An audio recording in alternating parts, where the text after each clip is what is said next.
पंचमो अध्याय। श्री श्री ऋषियों, मैं एक कथा कहता हूँ, सुनो प्रजा में। नील तुंगध्वज नाम का एक राजा था। तुंगध्वज नाम का राजा था। वह राजा ऐसे था कि प्रजा के समान। पुनीत हाथन टीका लावा लगा ले। सुनो आराम से, दरवाजा चाहे बंद कर दो। पुनीत हाथन टीका ले ले, भगवान का लावा लगा। दरवाजा खोलो, सब सुन लेंगे कथा। हाँ, दरवाजा बाहर की बात। मम्मी है, आवाज आ दो। पंडित जी और टीका देना। ये आवाज तो त्रिलोक में जाएगी। वो तो मैं अब नहीं खेलता। बोल दो, थोड़ा सुन ले। सब फिसलती चाहे ना लोगों के, हवा चाहे सबकी ऐसी। चलिए, सूद जी बोले, हे ऋषियों, मैं एक कथा कहता हूँ, सुनो। प्रजा पालन में लीन तुंगध्वज नाम का एक राजा था। सुनबू अब हो गया, वो शुरू कोई दिक्कत था। अब और अच्छा गेम में चिटकोट नहीं होता। उसने भी भगवान का प्रसाद त्याग करके बहुत दुख पाया।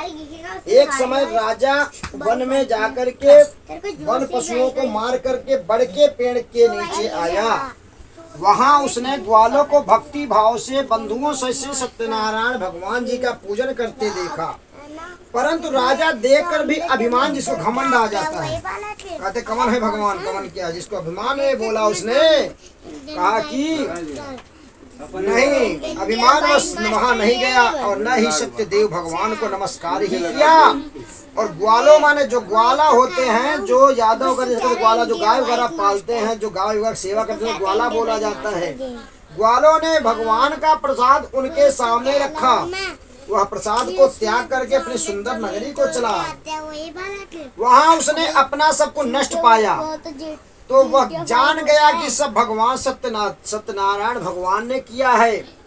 तब वह विश्वास और उसी स्थान पर वापस आया और ग्वालों के समीप गया और विधि पूर्वक प्रसाद पूजन करके प्रसाद ग्रहण किया। सत्य भगवान की कृपा से, सत्यनारायण भगवान की कृपा से जैसा था वह वैसा ही हो गया और दीर्घ काल तक सुख भोग करके मरने पर स्वर्ग लोक को प्राप्त हुआ। जो मनुष्य इस दुर्लभ व्रत को करेगा, भगवान की कृपा से उसे धन ध्यान की प्राप्त होगी। निर्धन धनी हो जाएंगे। बंदी बंधन से मुक्त होकर के निर्भर हो जाता है। संतानहीनों को संतान प्राप्त होती है तथा सब मनोरथ पूर्ण होकर के अंत में वैकुंठ धाम को जाता है। जिन्होंने पहले इस व्रत को किया, अब उनके दूसरे जन्म की कथा कहता हूँ। वृद्ध सदानंद ब्राह्मण ने सुदामा के रूप में जन्म लेकर के मोक्ष को पाया। उल्का मुख नाम का राजा दशरथ होकर के वैकुंठ को प्राप्त हुआ। साधु नाम का वैश्य ने धर्मात्मा व सत्य प्रतिज्ञा राजा मोरत ध्वज बन करके अपने पुत्र को आरे से चीर करके मोक्ष को प्राप्त किया। महाराज तुंगध्वज ने स्वयं भूमुनि होकर के भगवान में भक्ति युक्त होकर के कर्म को मोक्ष किया। लकड़हारा जो था भी अपने अगले जन्म में गुह नामक निषाद मान केवट निषाद राज होकर के भगवान राम के श्री चरणों में मोक्ष को प्राप्त किया।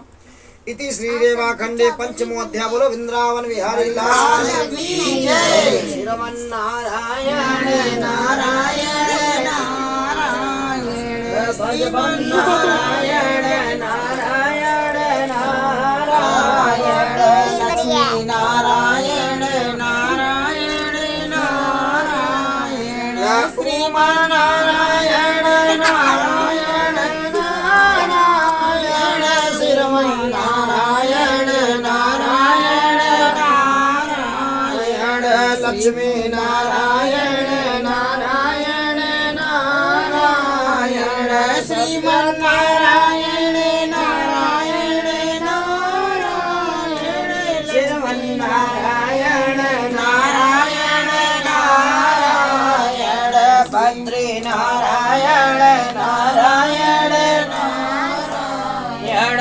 श्रीमन्नारायण नारायण नारायण नारायण नारायण श्रीमन्नारायण नारायण नारायण श्रीमन्नारायण नारायण बद्री नारायण नारायण लक्ष्मी नारायण नारायण नारायण श्रीमन्नारायण।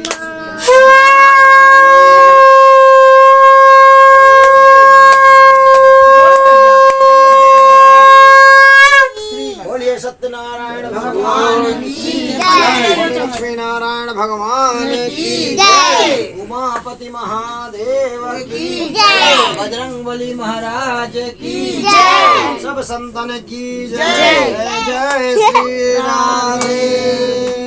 अब लावा सब सामान लावा हम लोग अब तो लोग अंकुर बिहार चले गए। फिर आज दो की तुरंत हो जाए। तुरंत हो जाए। 6-7 महीने में, 8-9 महीने में, 10 महीने में, 11 कटोरी मंगवाओगी हो जाना। वो तो वो देंगे भैया अमन हमसो पंडित पंडित वो तो मिले जल रखना, थोड़ा जीरा डाला।